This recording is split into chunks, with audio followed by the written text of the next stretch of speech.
Welcome back to Season 4 of the Sober Motivation Podcast. Join me, Brad, each week as my guests and I share incredible and powerful sobriety stories. We're here to show sobriety is possible, one story at a time. Let's go. In this episode of the podcast, I sit down with Blake, who shares his journey from growing up in a small town with a drinking culture to becoming nearly 1 year sober. Blake discusses his initial experimentation with alcohol, the challenges of moderation, and the fork-in-the-road moments that led him to quit drinking. He also dives into the impact of alcohol on his mental health, relationships, and other areas of his life. Blake highlights the importance of a support system, replacing alcohol with healthier habits, and his aspiration to break the cycle. And this is Blake's story on the Sober Motivation Podcast. Welcome back to another episode of the Sober Motivation Podcast. Today we've got Blake with us. Blake, how are you? I'm doing great. Thanks for having me, Brad. Of course, man. It was great before we jumped on kind of the quote unquote air here. You're just sharing with me how you found the podcast and relate to so many of the different stories, and then threw your name in the hat one day too. And here we are. Absolutely. I'm glad to be here. Yeah. So what was it like for you growing up? I grew up in a small town in Illinois, pretty population, 2,000. And I was involved in sports, did fairly well in school, had your typical normal upbringing.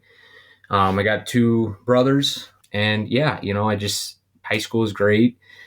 I had loving parents. I was a two-sport athlete. I wrestled and played football. I was involved with school activities, and it was great. I mean, I really enjoyed my high school experience, and I don't have any regrets really. But the whole point I'm here is because, that's where drinking started for me. And I think a lot of people, especially that I've resonated on the podcast, have kind of expressed when you're in a small town, what do you do for fun? And some people, fun, it's maybe they're going to join a club or be part of some kind of extracurricular activity, or you're going to drink and you're going to find ways to get alcohol. And for me, it probably started when I was kind of thinking about this before I was going to do the podcast, because I'm not exactly entirely sure. I don't have that that first moment, and because it all was blended in. But I would say I probably started drinking, recreationally with my friends, probably 15 to 16. So freshman year in high school. And it was just what we did. And at no point did we ever, we knew it was wrong. We're okay, we're not 21. But it was never a problem to get alcohol. It was never this impossible feat. It just happened. And honestly, if you would ask me how I did it, I really don't remember. We just had people that had hookups, and we would get our 12-pack of Keystone or Busch Light or Natty Light or Skull Vodka or just thinking about that now just makes me gag. Yeah. All the cheap stuff, right? Oh. I mean, I had a big stretch of the Keystone Light just because of the price was right for my budget at the time. But and I mean, it's a very common story. I mean, that's kind of how it starts, that innocent sort of thing of, just hanging out. Small town, you mentioned too, a couple thousand people. Yeah, it's not like there's arcades on every corner and nope. Stuff to kind of keep you busy too. Interesting though, a lot of people I hear from maybe my generation too, it was a thing for the parents to, as long as they're at our house, right? As long as that we're kind of keeping a watchful eye. I think people are kind of waking up to that a little bit, because I get the whole idea behind it. And I'm not definitely here to say what anybody's got to do with that aspect of things. But I think it could, for me anyway, when I saw that, it sent sort of the wrong signal. But, very relatable for where things started for you. And at first, no problem with it, right? No problem at all. Yeah. It was totally normal. Never once became a problem with school, athletics, my home life. Honestly, I have loving parents. My parents are wonderful people, and they've been super supportive of me my entire life. And I was kind of I make sure I get the term right, but a latchkey kid, kind of they just let me go out and about, and I'd be gone all day long. And we're about the same age, Brad, and I'm a few years younger than you, but we grew up, I didn't have cell phone. I think I had a Razor, still miss that thing. Yeah. And maybe my junior or senior year, but I just told my parents, this is what we're doing, and I'll be back later, and they just kind of were cool with it. Yeah. But yeah, to your point too, like it never was a problem. It never affected my education, sports. But that stuff always came first. And I guess I was just young enough and naive enough where I didn't at that time know the consequences of drinking. And it's just like this is what you do. If you want to fit in, if you want to be social, if you want to be part of the club, you have to drink. And I love drinking. I mean, I, Yeah. I know a lot of people on here are like, oh, the first taste was like, oh, but I just made me feel good. Like I just remember all the good times that we had, and I got into a lot of mischief. Luckily, I've never got in trouble by the law, and that's all past the statute of limitations at this point. So we can it is what it is. But I was a good kid, stayed out of trouble, and and I just we can get more into it, but Yeah. it just never was a problem for me. Yeah, and I feel like when you're able to keep it at that level too, it's kind of like fly under the radar too. Like it's not really that big of a problem, but if it's not this big thing, of course, I mean nobody's gonna come and mention stuff to you, and like you're keeping stuff together. You're going out for the day. You're not getting in a whole bunch of trouble and stuff. So it's like, I mean, a very common thing to kind of get into and not take it too far, and plugged into sports and doing school and everything. Like, yeah, I mean, makes sense, and it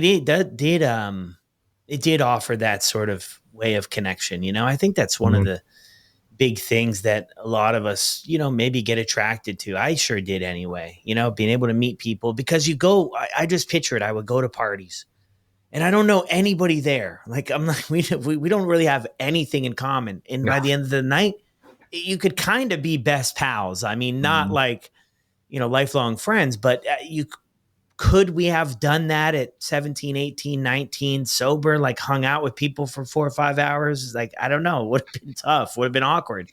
So it was, check that box for sure. Where do things go for you after high school? So went back to college, to like a community college for a couple years, and yeah, I just didn't really have a good direction of what I wanted to do with my life at that point. One of my interests and hobbies is cooking, so it was something that I thought I could be good at and pursue, but it just never really ended up happening. So I just went back to school and got like my general associate's degree, and got my prerequisites out of the way. And then there was like a couple years span where I wasn't really sure what I wanted to do, and I was just kind of working, staying at home, and working some side jobs. And I decided to go back to college, and that's where I went to get my 4-year degree, and I got that in criminal justice. And that's why I decided that in high school, I mean, I dabbled with the idea of getting into law enforcement, and it always kind of interests me. It was something that I thought I could be good at because I've always been, charismatic and good with people, and just like be Yeah. able to talk to people. And that's one thing that people always kind of said that that'd be something you could be good at. So I went back to school, got my degree, and I applied to the agency that I'm currently employed to right now. And they hired me right away, and that's where I've been since. So I'll be starting my 9th year next month in law enforcement. So Wow. So how do you shift from the love of food to law enforcement? Was that just like you just saw a program and you're like, I'll check it out, or what? yeah, pretty much. Like I don't have any prior, like none of my family is military. I know like law enforcement employs a lot of military, ex-military, and or it's kind of like hey, my dad was a cop, his dad was a cop, and kind of a family thing. So nobody in my family, immediate family, was law enforcement, and yeah, it was something that I just kind of like I could probably be good at that, and I just kind of went down that path, and it's been really good to me, and I've had a great career, and I'm getting like almost halfway done with it, so it's like it's really cool. But it's the whole point, like I really wanted to jump on the podcast is because like there's so many people struggling in law enforcement Mm. and first responders in general, nurses, ER staff, firefighters. Mm-hmm. And I'm not trying to dismiss anybody's profession. Whatever you may do, any career choice has stress, especially when you're throwing family and other just aspects of life into it. But as first responders, I mean, we experience a large amount of trauma and traumatic events yearly. And, I think the average person might see 4 to 5 traumatic events in their life. That could be a loss of a loved one to a bad car accident, to somebody suddenly dying, when law enforcement can see upwards to 200 traumatic events a year. Wow. So yeah, I just like leading into that, like, Yeah. I guess my point is like, what do cops do to relieve that stress? They drink. And obviously cops can't use recreational drugs because it's illegal and they're the ones enforcing the law. So what is there to do? Yeah. Alcohol. So Yeah. And that's something that is a big trend that I've seen too. I mean, even when you reached out and, sharing with me your story and everything, and thinking, hey, this is a little bit different than what we usually gather here, because I would say there's a handful of professions too that, I've never been there and I'm only an outsider, in taking a shot in the dark here, but it's just something you just don't talk about, maybe. Or maybe things are changing and maybe things are moving in the right direction. I think especially with nurses, you have a license held to. You have a license that you lose. If I'm working as a chef and I lose my job from one restaurant because they say, oh, you're in sobriety, and I could go to another restaurant. I see people with sort of the license and in stuff too. You could lose that or get that suspended. It's very hard to come out and say something, because with the fear of like, okay, if I say something and everything works out, I'll probably be okay. But like, what if I struggle with the process and now sort of the dots are connected? I'm glad you're bringing this forward too. And just what you see, I have a buddy of mine who just got into RCMP up here in Canada. And I was like, I don't know how you could do it. And one of the reasons being is because when I wake up every day, I kind of have a general idea of how things are going to go. I mean, obviously, wrenches can be thrown in, but when you wake up in those professions that you mentioned there, my vision is you could be having a cup of coffee 1 second and you could be heading somewhere else, and it could completely turn your day upside down. I feel like personally that would always kind of be bouncing around somewhere. Absolutely. Like, it's, and it's just like, I have so much to say about this. And it's like, I'm very passionate about it because of exactly what you just said. Like, that feeling of like 1 second you're having a cup of coffee and next thing you're going to a shooting, or something, somebody's dying or something, a major accident, and you're expected just to handle it and then move on to the next call. And there's really no room for, I mean, you work a 12-hour shift, and that's most police departments or most nurses or fire department, and you're just expected to move on. And there's no time to decompress and get rid of that built up adrenaline and all those other hormones that are flooding your body now. So the time you get done with your shift, you might experience, multiple arrests, dealing with disorderly, dealing with combative subjects that are wanting to hurt you. All you can think about is like, I just need to get done with the shift and I need to get home to my family and I need to be safe. And then what do you do to relax? And I think a lot of people resort to alcohol. And like you said earlier, like, I think it's becoming more like open, especially with like the mental health aspect of where everything's going in society. But like, you ask the average cop and they're like, I don't got a drinking problem. Yeah. But the amount of people that do have a drinking problem in this profession is, I mean, I don't even want to know the percentage. It's, it's just runs rampant. Yeah.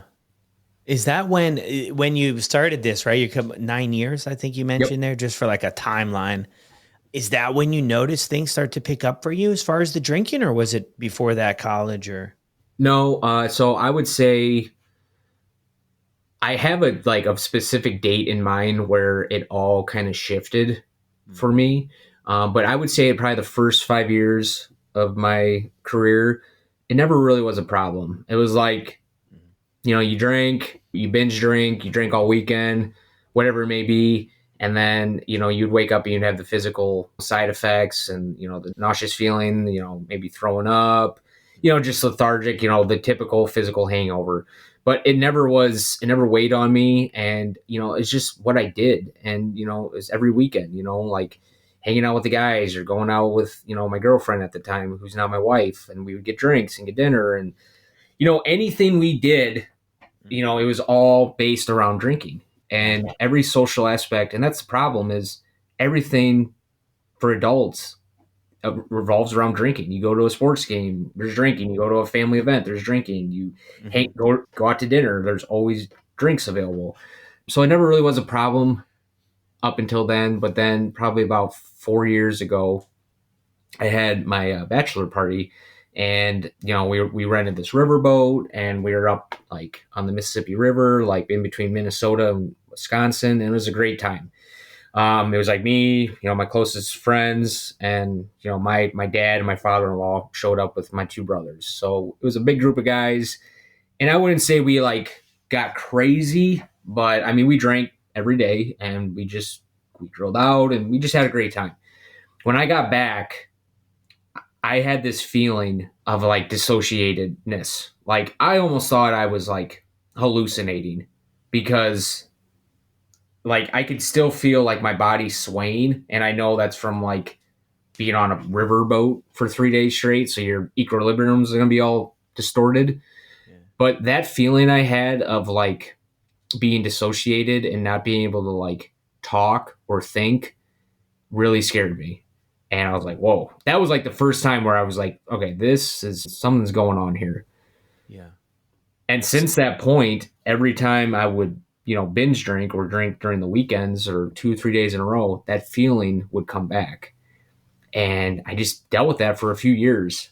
And it got really bad. I mean, it got to the point where it was really affecting my job performance. And, I started seeing a counselor, and, we started talking. And he gave me some really good advice on how to, exactly what I was experiencing. So for like the next couple years, I just kind of like try to mitigate it. And I was like, all right, well, I'm just not going to drink so much. I was never like a blackout drinker, but I mean, I could drink a lot. I mean, upwards of 12 plus drinks, in a night or a day. Yeah. And, so yeah, I started really starting to minimize my intake, and it got to the point where maybe I would only have a couple, and that next day I would still wake up and feel like, I know people on this podcast have said like anxiety or just general anxiety, depression, and I would feel those feelings, and it just became too much, and I knew something had to give. And so that's when I started really thinking about, sobriety. Yeah. So you kind of, the party there was heavy drinking, and then it kind of set off this, other thing of feeling different about it. And then you kind of go into the moderation. I mean, I think that's a common trend for a lot of people too. It's kind of like, now we're going to make, compromises with ourselves or whatever it is, right? I'm only going to do this. I'm only going to have that much. And I don't know what your experience is, and maybe you'll share with us, but I find for a lot of people, like, man, that's such a tough uphill battle to fight, of trying to quote unquote moderate a highly addictive substance that our brain is craving. Like, what was your experience in that sort of middle ground? Yeah, so I was able to do it to a certain degree, but like, it's like alcohol is like you said, such an addictive substance, and it's like trying to tell somebody that's addicted to food that they can't eat. Mm-hmm. So there really was this, like, I mean, if you're addicted to food, you have to eat. So you have to change your lifestyle, or else, I mean, you're always going to want those highly processed foods and sugars and bad thing. But we're like drugs, like you have to actually go out and get them. You can't just go to the supermarket and buy legal narcotics. Where alcohol, it's so accessible. You could go to the grocery store and walk out with like 2 handles of bourbon or vodka, and nobody would ever look at you. They'd be like, oh, he must be having a party. And that'd be it. Nobody would ever think twice. I mean, you could almost damn near fill up your whole grocery cart with beer, 12 packs or whatever, and nobody would ever say anything. They'd be like, oh, you must be going to a party. Yeah. So with the moderation, it just wasn't working. Like, I was like, but that's when I really started to get scared.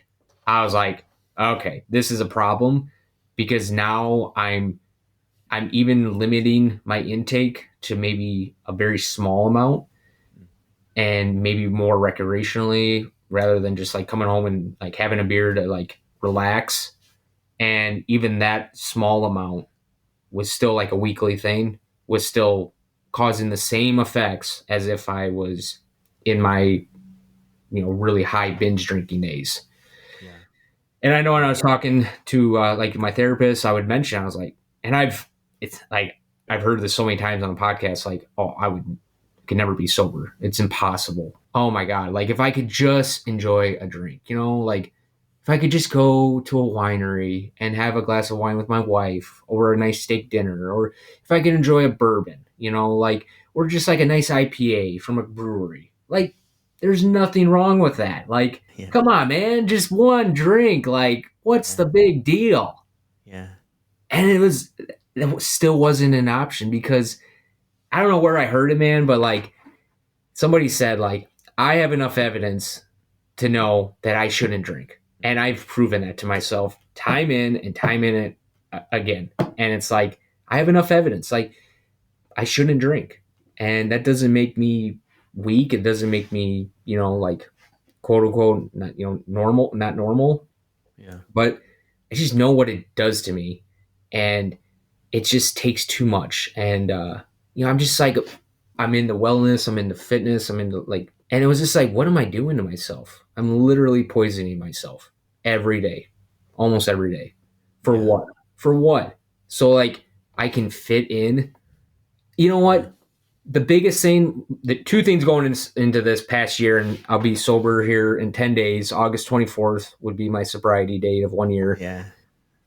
And it's just like to say that out loud confidently is like, whoa, like this is like cool. What happened? This is like, man, this is actually happening. But the two things that like leading up to that were my two biggest fears was, how am I going to have to explain to people that I don't drink? And, am I actually going to be able to like have fun and enjoy my adult life without drinking? And I mean, this past year, I have done everything that I thought I wouldn't be able to have fun sober. And I've had a great time. I've been to weddings. I've been to social events. I've been on my vacation with my wife, and we had our first sober vacation, and we had an amazing time. And it's like, I just want people to know out right that are listening. Like, I never, ever thought that I was going to be at this point, like ever. Yeah. And you would ask me a year and a half ago, I'd been like, absolutely not. I would never stop drinking. Are you kidding me? Like, what's the point of living if you're not going to enjoy a couple beers? Yeah. What's the deal?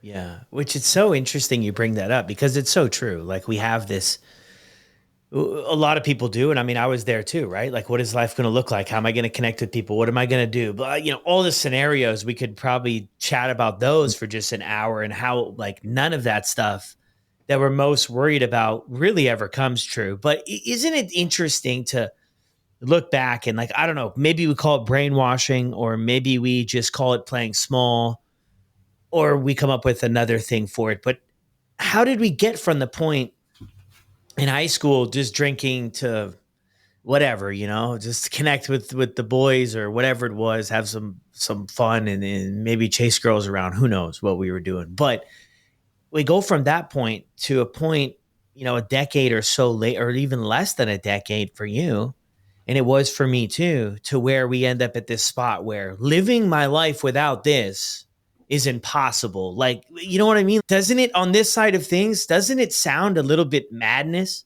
Yeah. Of like, how can I not? And now we have a lot more information coming forward about cancer causing, and about the effects of the brain, and how it shrinks the brain, and it has all of this stuff, right? Blood pressure, heart. I mean, it does damage to so many areas of our body. And it's like, we get so convinced we need it. And I'm with you 110% on this. And I think a lot of other people are too, because that's why we stick around. How the heck did we go from just innocently drinking some Keystone Light to having this life where we're experiencing consequences, and you have all this other stuff going on? And I did too. And I'm like, I can't see a life without it. Any thoughts on that? Yeah. I mean, it's like, looking back, I drank. I mean, like I think you said recently on your podcast, like, I mean, maybe like 80% of the time, like, you would drink and there'd be no problems. And then like, the other percentage of the time would just be like so devastating that you're literally opening yourself to endless possibilities of bad things that can happen to you. Yeah. And It only takes that one time for you to drink, over consume, stay out too late, get behind the wheel of a car, or who knows what could happen. I mean, Mm-hmm. people make horrible decisions when they drink, and it's like, my uncle always told me like nothing good happens after midnight, and I know that from firsthand experience from doing my job. Like, I literally, I deal with drunk people all the time, Mm-hmm. and a combination of that and drugs, and it it brings out the absolute worst in you.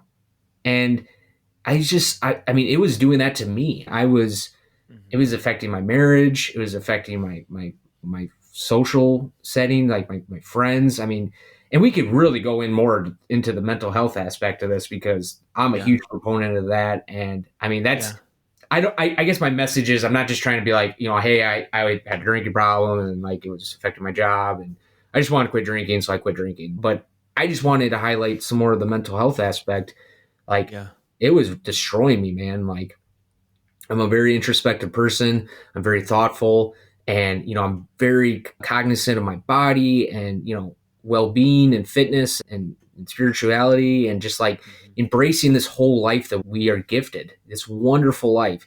And then you're just gonna drink it all away because that's what you're supposed to do. You're just supposed to like poison yourself slowly and then maybe have a few good times, but then have these other horrible times in between where you get in awful fights with your significant other, you get in trouble at work, you lose your job, you lose your family. I mean, it's just like it's endless. I mean, you're spending an enormous amount of money for what? I mean, Yeah. really for what? Because you like the taste? Okay. you know, Yeah. maybe there are some people out there that enjoy the taste of alcohol, but I think most people drink because they're running from something. And Yeah. Yeah, that, or something's going on. Yeah, and that's another angle too. Kind of like the external things, right? The job and the relationships and all that stuff, but then that internal battle too. I mean, I always say like I was just so far out of alignment. I mean, the 80-20 rule, for the 20%, when I got into the 20%, Blake, you would show up, man. Where I'm getting in trouble all the time and that really wasn't who I was.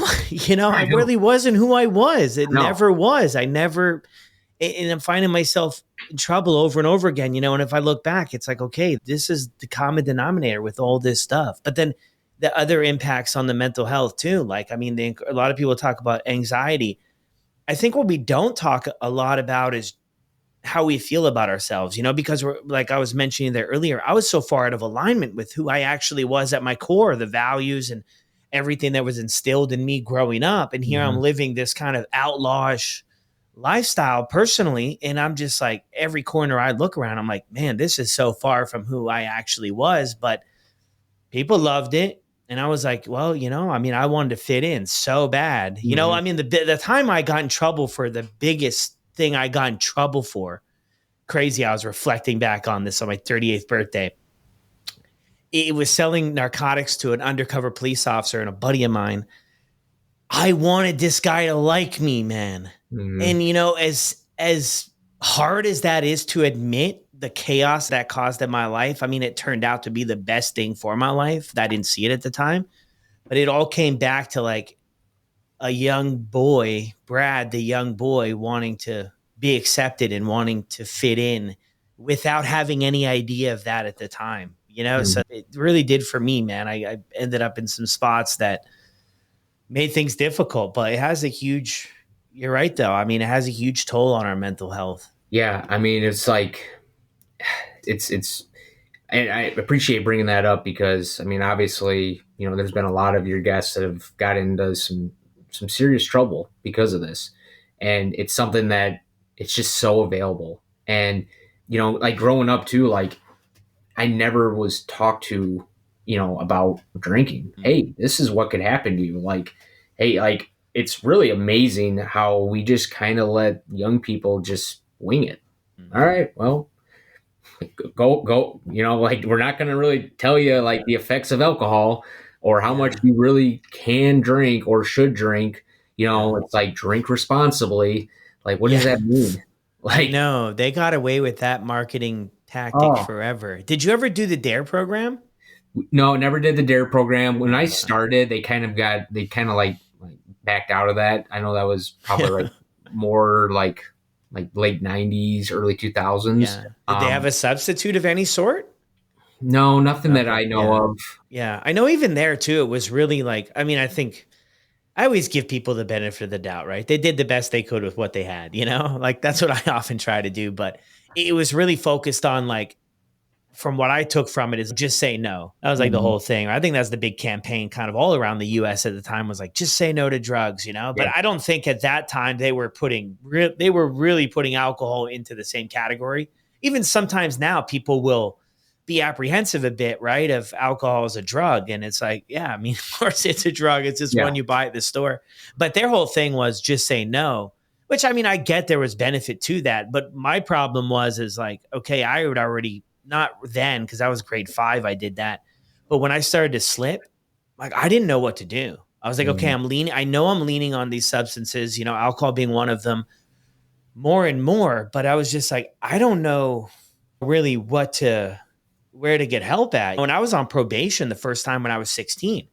So it's like, okay, I've got this. It's like, okay, do I go tell the counselor? Is it going to tell the probation officer? Be back in jail for the weekend? Like, what do I do? Right. I was kind of in that spot. So I think now, like in schools too, and they got a lot more people kind of going in there and obviously sharing, but it's like, hey, if you find yourself in trouble, like maybe here's a couple steps to reach out Mhm. and get some support. But then too, there was all the stigma and the shame and everything else too, right? And I think we're definitely moving in the right direction with that. I mean, hopefully with the show. And I think it just goes to show like just I don't know. I mean, regular folks that had decent lives and struggled with this and are finding a way out to share about it. I think it's so cool. Yeah. Yeah. I think at the end of the day, like choosing to not drink has just been it's been so good for me because I always envisioned what it would be like, and I guess I would like fantasize about it, and but to actually do it and to have almost a year, down, and, Yeah. that this is the same I had, like I've made it through 52 weekends of not drinking, and I've just been able to really grow as a person and see that potential, and don't get me wrong, there's been times where it's like, people will be like, "Oh, come on, man! Like, just you've made it long enough. Just have a drink." And it's just like, man, what are you trying to do to me? Like, I don't Yeah. want that. It's like I lived a whole lifetime of drinking, and now I want to live a whole nother life without drinking. And to me, that's really exciting because I know, like you said on your podcast a couple of times, some people just never figure it out, Mm-hmm. and they might go their entire life drinking, and it's like, what kind of potential did they lose?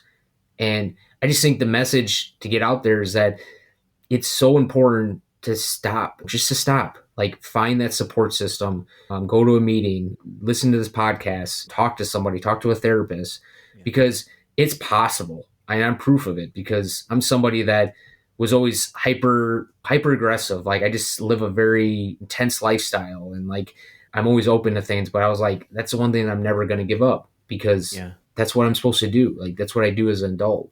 And I'm not gonna lie, like I like drinking. Like, most of the times were great, and it made me, I was the life of the party most of the time, and I really never got, in too much trouble. I mean, yeah, there was always those times that you overdrink and maybe said something you shouldn't have, regretted and everything. But I think that's pretty common.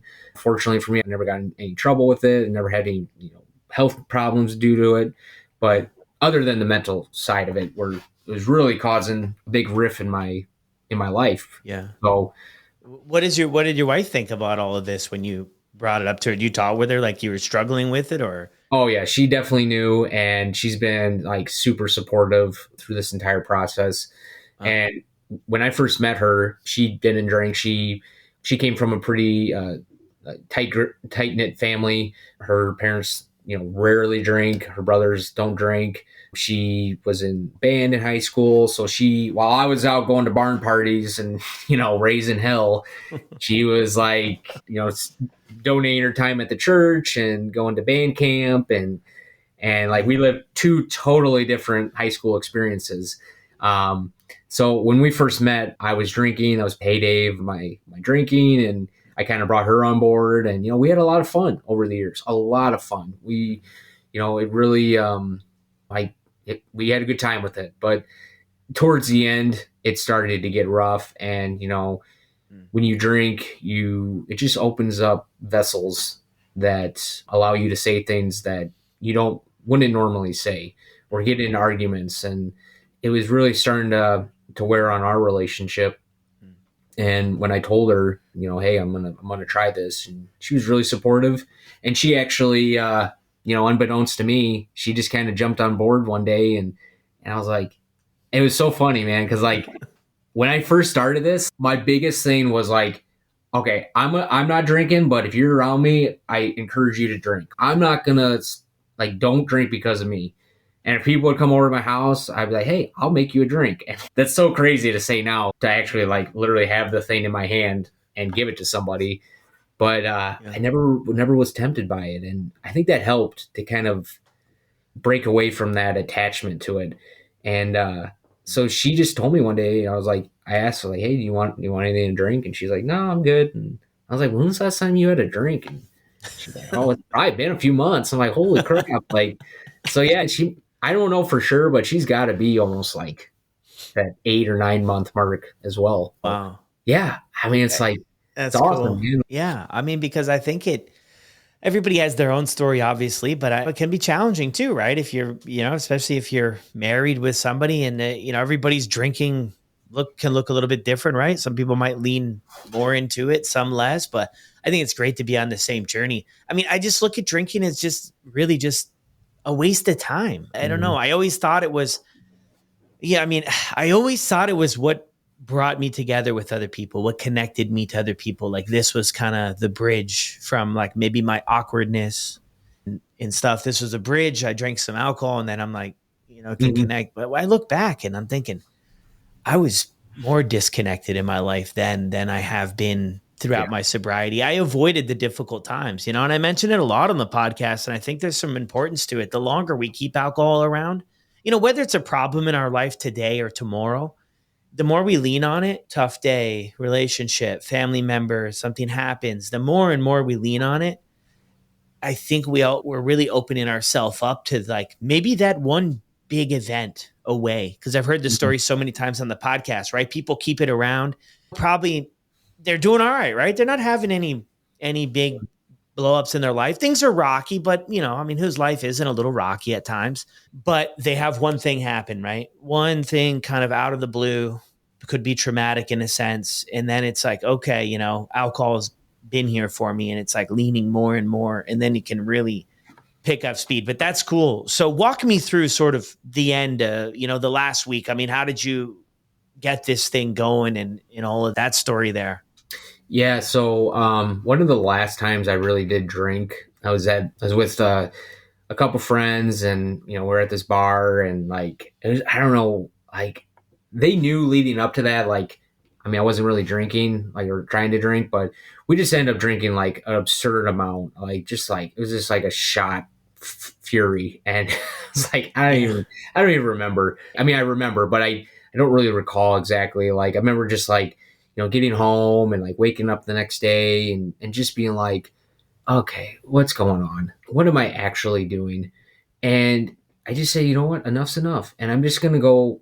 I just remember hearing, from like prior, like listening to stuff and reading stuff. It was like just like one day at a time. I was like, I'm just gonna go one day at a time. And I made it a week, and then it was like a couple weeks, and then I made it that month, and I was like, oh my God, I'm doing it. And I just knew I needed to just let it go. And it was just like, hey, like if I could like shake alcohol hand, I would. I'd be like, hey man, it's been great, but I gotta let you go, man. It's good. It's good. Like we're cool, but see you later. And that's kind of how I was with it. I just wanted a new life, and I wanted to see what it would be like without alcohol. And I heard like Jim Carrey or some quote when floats around once in a while. And he's like, go a whole year without like bad people in your life and just see what you're like on the other side. Yeah. I'm paraphrasing that, but that's kind of what my mindset was. I was like, just go as long as you can. And if you start seeing the benefits, then keep going with it. Mm-hmm. And I just kept going, and the benefits just kept becoming more and more, apparent to me. and it's just lining up with who I am as a person and what I wanted to be and to reach that full potential that I've always wanted. And I just felt like alcohol was just, it was always there to hold me down, always there. And obviously I was never going to get to my fitness goals by drinking. And with my job, I just knew eventually it was going to reach a breaking point. And luckily I stopped when I did, because there was some times where, I mean, I almost got out of my profession strictly due to, my drinking. And that's one thing we just see across the board is there's a lot of really good cops out there, and, they end up drinking their career away. And I just didn't want that out of my life, and I wanted more. And here I am today. Like, I feel great. Yeah, like you said, man, it's like there's still days where it's rocky and, it's not perfect, but God, has it fixed like so many problems in my life. And that's what I just want people to know. Like, it's worth it. It is so worth it. And I drive to work or drive to the store, and I just remind myself how grateful I am that, God has allowed me to do this. And like, I just thank you for your podcast, because people's testimonies have been so impactful and everybody's story is so unique. And it's just like, you're not alone. I guess that's my thing, man. It's like, you're not alone. And if today might seem like I'll never get there, but one day, one day at a time, and you're going to get to that, whatever that milestone might be a year, 5 years, 10 years, who knows? But any day you don't drink is a good thing. And, I just want to encourage people to really think about that. Yeah, no, that's beautiful. So you just start out and see how far, let me just keep going. And then I think it does take, I think initially you can feel better, but maybe it takes a little bit longer, 30 days, 60 days, 90 days to start to experience, more benefits. Right. But like, once you see that I would say it's near impossible to deny it, that it's a direct result of not drinking. And you sleep better, wake up. And all that stuff is so massive for our life, right? That when we're drinking and stuff too, it's like, oh man, I'll never forget those nights, dude. Was waking up, just bed like soaked in sweat, and it's just like tossing, turning. I would wake up most mornings and wonder if I even went to sleep. I didn't even feel rested. Yeah. Just from the body going through detox of like, what's all this stuff that you put into your body, and then maybe order a Taco Bell and then went to sleep. And my body's like, oh my gosh, what are you doing to me? So you got, a year or 10 days from now. What are some of the biggest takeaways, man? Some of the things that you really saw. And I'm curious too about, I think there's kind of two ways that people like to consume, whether it be podcasts or content, sort of a broad general word, right? You have some stuff that's like, okay, stories, and you have other stuff that might be like, do this 1, 2, 3, 4, 5, 6, like do this and it'll work for you. What about the stories kind of maybe helped you or kept you interested too? Because I'm always wondering that. Yeah, I think it's so important, like feeling connected and feeling that you're not alone, and that we're all very similar, especially in this domain. Language might separate somebody from another culture or whatever it may be, but like, I feel like under the umbrella of alcoholism, we all can connect, and we all are aware of it. So it's like listening to people's stories and just hearing what they've gone through. Like, it's like been time in and time out again. I was like, oh my God, that's me. Like, that was me. And I would think like, my podcast or my episode here is like, people are going to probably think the same thing. Like, and I think that at the end of the day, it's so important to hear that, because you do feel like alcoholism puts you on an island. It targets you. It puts you aside and said like, it's not the alcohol. It's like, you're the problem. You just need to change. You just need to like, just drink some more electrolytes. You need to like take this B12 before you go out and drink, so you don't wake up with a hangover. Or you need to, get up in the morning and go get some fast food to, soak up all the alcohol in your system. Or it's like all these remedies of like all the things that we do to mitigate the negative effects of drinking. But yet nobody ever talks about maybe what are all the positives of just not drinking. So I think at the end of the day, like, just hearing people's stories has been able to just help me understand that what I'm doing is the right thing. And Yeah. this isn't just like some, like, I'm on some high, right? If I was just on some high and I'm like, because like motivation is only going to get you so far. Yeah. Discipline and routine and structure is what's going to set you aside, and you're actually going to have growth. If I get motivated to go run for a week straight, that might happen. But then what happens when life gets a hold of you, and then you have to work overtime at work, or the kids need something, and now you don't have time to go run. All right, well, whatever, because all that's going to take the back burner now. And then guess what? Now a month's gone by and you haven't ran again. Mm. But discipline and routine and structure it's gonna get you where you need to be. And that's what I did. That's the mindset I had, is one day at a time. And when those cravings do come up, it's like, how am I going to act? How am I going to respond?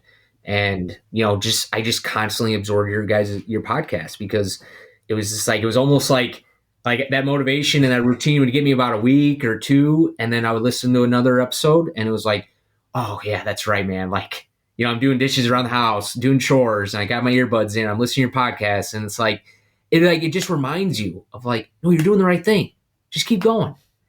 And now Yeah. here I am, like a year later. It's like, man. Like, So, man, yeah. where'd the time go? What was helpful for you? Because I think that is a big thing. I mean, a lot of people I work with, that's one of the things I try to get them to tackle first. Is like, what are you doing from 5 o'clock to 9 o'clock every night? Are we just chilling, watching Netflix, just seeing what the heck happens, opening ourselves up for a mystery, or can we implement some things in our routine? Can we go for a little 20-minute or 30-minute walk after work? Can we water the plants in the backyard? Like, can we kind of keep moving a little bit? What things helped you out sort of after your shift? I mean, you're working 12-hour shifts, but you have more days off. Like, what helped you with changing up your structure, your routine? Yeah. So everything you just said, like, I would definitely do. I said I'm into like health and fitness and working out. Yeah. So, like, it was like, again, it was always going against the grain. It was always like, okay, I'm doing all this stuff. I'm drinking all these supplements, taking vitamins, and eating good food and exercising, and then I'm just destroying it with drinking. And we all know that alcohol is has a lot of calories in it. I mean, geez, you go and get an IPA at a brewery, you're looking at like well over 200, 300 calories, and people might drink like 3 or 4 of those. Six. Yeah, I'd have 6. a whole freaking day's worth of calories in that. So, like, Sugar too? Is there a lot of sugar in it or no? I would think there's a lot of sugar for sure. Yeah. So, like, just like going with that, it was going against the grain. So then I would start doing those things. Like, I would come home, I would take my walks, I would just try to keep myself preoccupied, because I knew that if I allowed myself to just sit by myself and not stay busy, then those temptations would come in. And those thoughts of, like, like, oh, come on, man, it's just a beer. You'll be all right. It's not like you're drinking, you're binge drinking and anything like that. Yeah. Another thing that I would do was I really just had to, like, separate, like, toxic people in my life. Yeah. And I know for many of your listeners, I know that's probably going to be one of the more common themes is, like, but they're my friends. Okay, well, they're your drinking buddies. They're not, maybe they're your friends. Your friends aren't going to allow you to stay out till 2 a.m. and close the bar down. That's not what a good friend does. That's just a drinking buddy.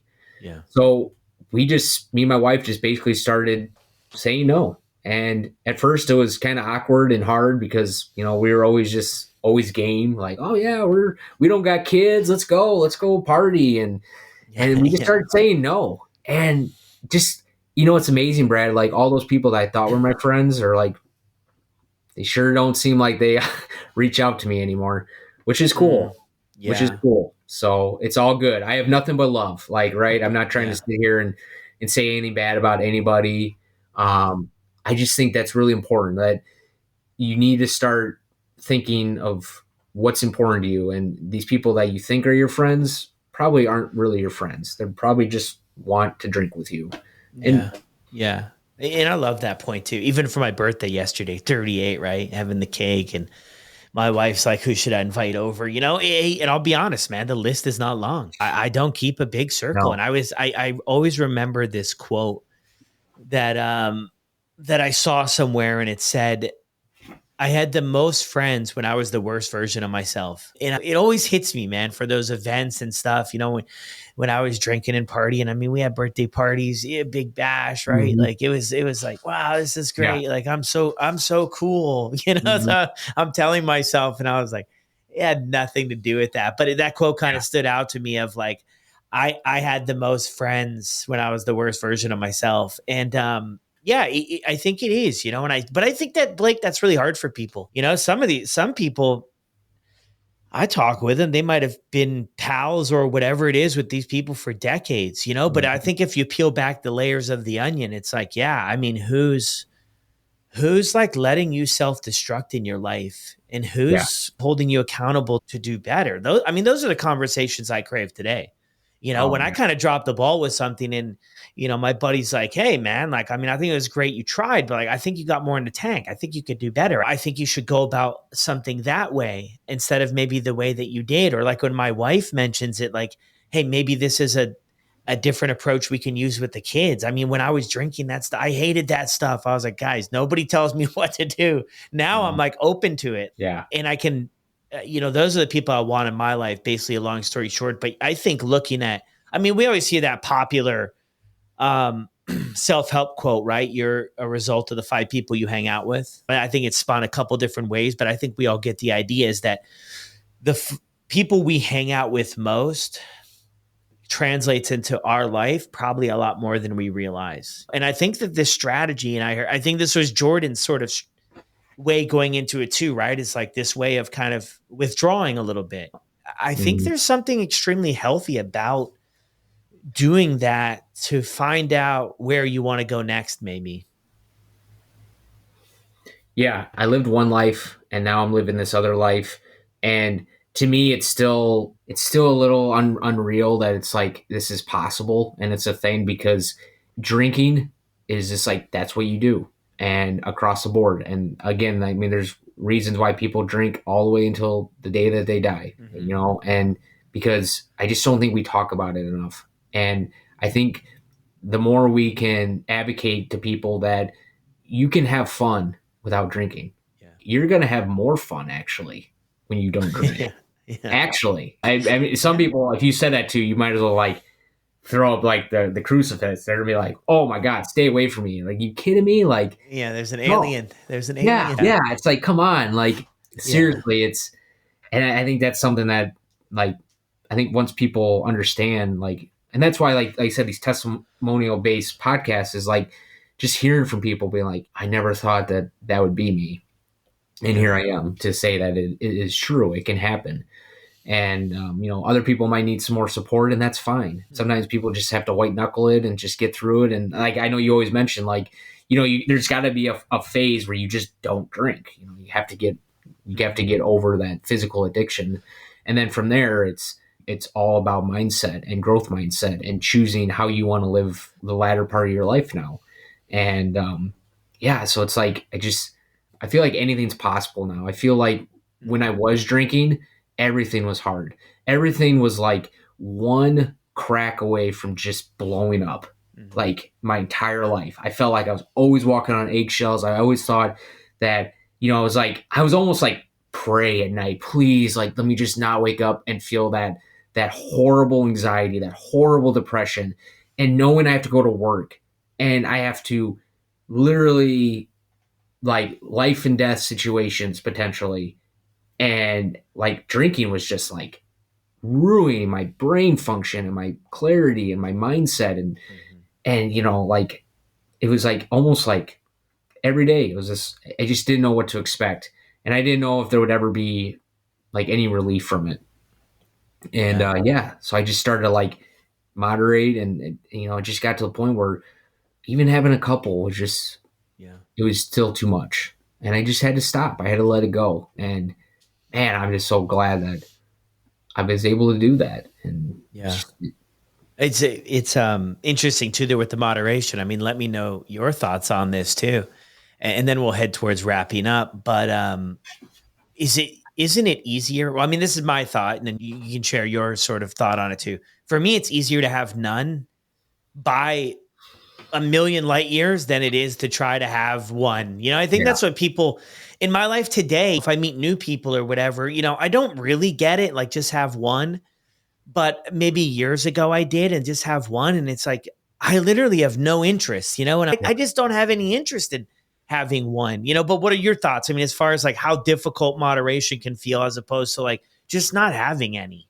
Yeah, like it would just be, what's the point? Yeah. Like, okay, I'm having one. Like, what am I doing? Like, I at least got to have 3 or 4 to catch a buzz.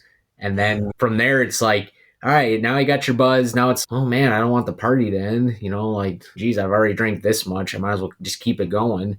And it just like always escalated into multiple. And it was always like catching that high, trying to, catch the dragon. And when you're a kid and when you're young, it's like the most romanticized thing. You're like, wow, this is Yeah. cool. Like you said, man, like how many times it was like you're at a party and like you just like totally open up and you are the life of the party and you feel so connected and you're like you feel like you're in like an 80s movie, like, like, oh man, like it's like you just feel so like it feels like right. It feels normal. You feel like this is a path. This is alcohol is going to get me to a point where like I'm meant to be, like cool people drink, famous people drink, celebrities and movie stars. And it was just like, it was all just a big mirage. And Yeah. as the years progressed, and I think once you get older in life, I think once you get more responsibility and just life gets a hold of you more, I think that mental aspect does really crank up quite a bit. Because again, in my early 20s, it was never really a thing. I never really had anxiety or depression too much. But then as I got older, it really started to show itself.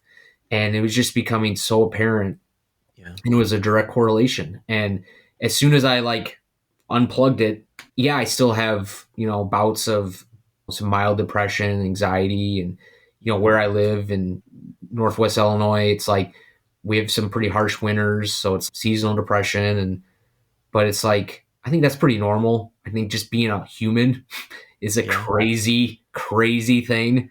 And I Yeah. don't think people talk about that enough. Like here we are communicate. I mean, just being a human, man, it's a lot. It's a Yeah. huge undertaking. And now we're doing something to directly make it like 100 times worse, like by poisoning ourselves. Like life's hard enough. Like Mm-hmm.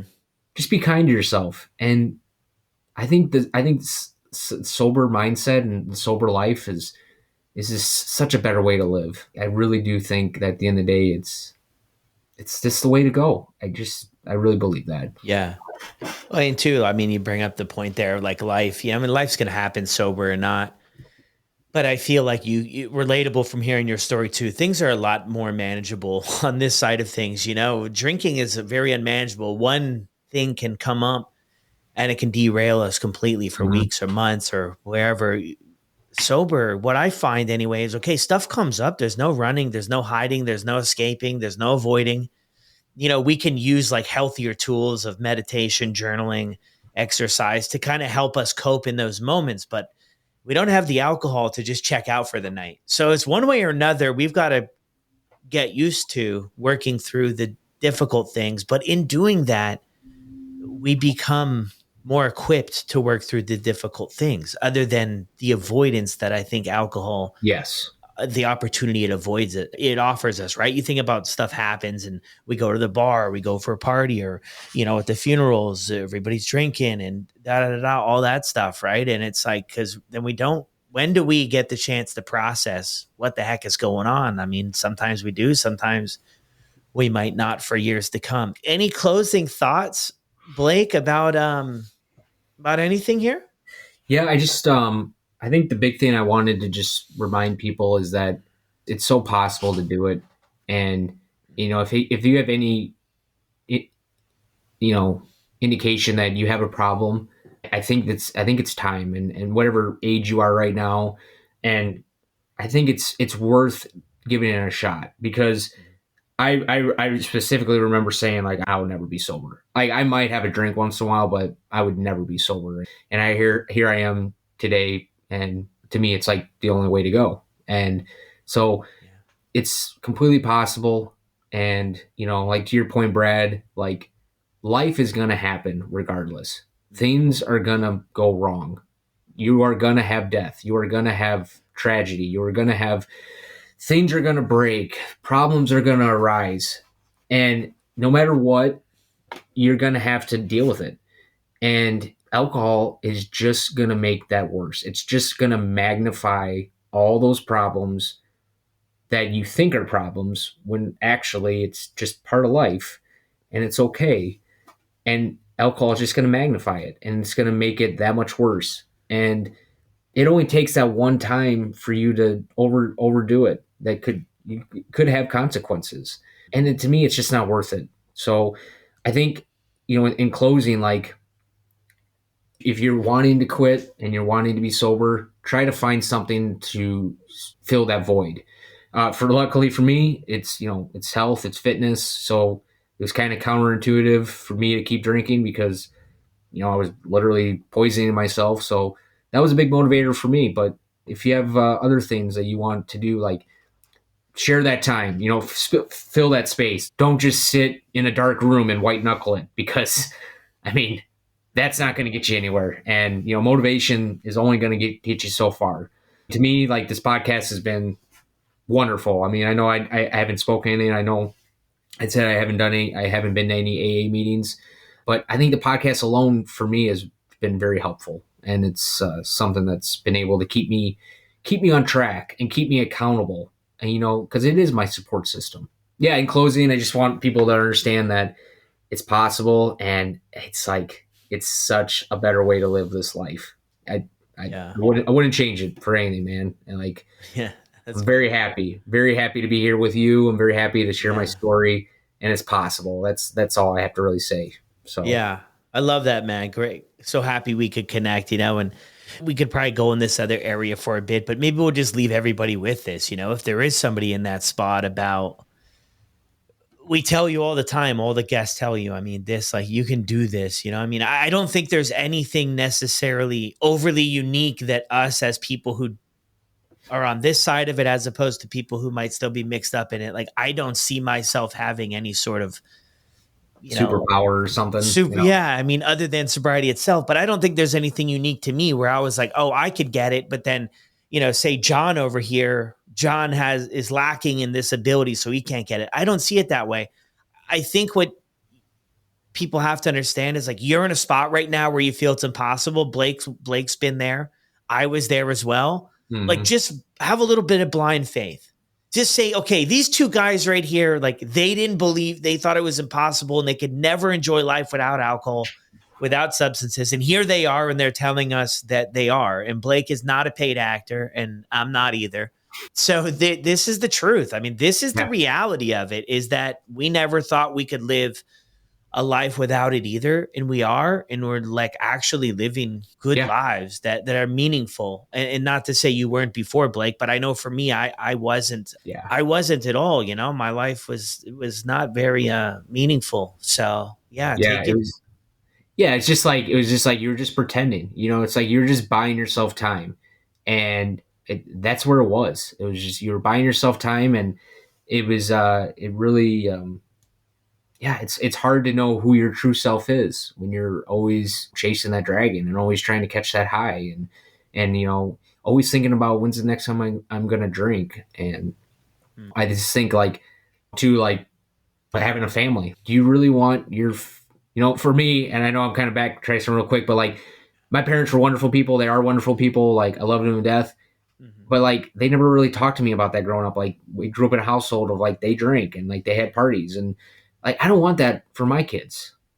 And I think that's something to think about. Like, if you're wanting to start a family now, or if, something like that, like, think to yourself, like, especially with so much more information out there on mental health and health in general, like the negatives of alcohol, we should be teaching our children that, and we shouldn't have it in the house to begin with. So if that's one of your motivators out there too, I mean, that's a great motivator too, is to be that voice for the next generation. Let's try to clean it up a little bit. Like, let's not make a generational problem of alcohol. Let's stop the alcoholism here.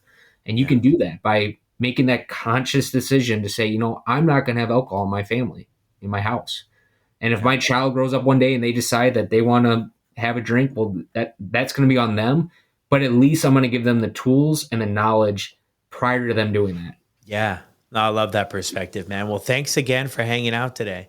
Thanks, Brad. It's been great. And it's so cool to see you on the webcam and to hear your voice, man. It's this has been a really, really cool experience. And I'm so glad that I've been able to connect with you. And I just when I see a new episode come up, I'm so excited because it's they're just so good. And I just keep doing what you're doing. And you're doing a great thing, man. I appreciate it. I know, like you said, you're a pretty humble guy. You're not doing changing the world, but you are in a way. You've helped a lot of people. So thank you so much for taking the time to do all this. And I know you enjoy it. So I appreciate you. So thanks, Blake. It means the world, brother.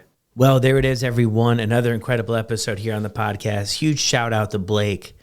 Coming up fast to 1 year, jumping on the podcast and sharing his story.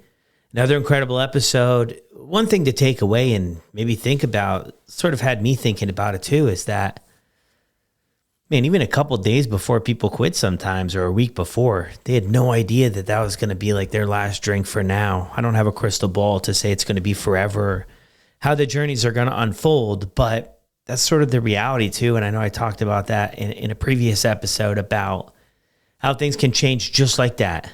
Literally, you can be putting in so much effort and trying so many different things, and then wake up one day, decide to go that day without drinking, and everything snowballs. So stick with it. Thank you as always for listening. Drop a 5-star on Apple and Spotify, and I'll see you on the next one.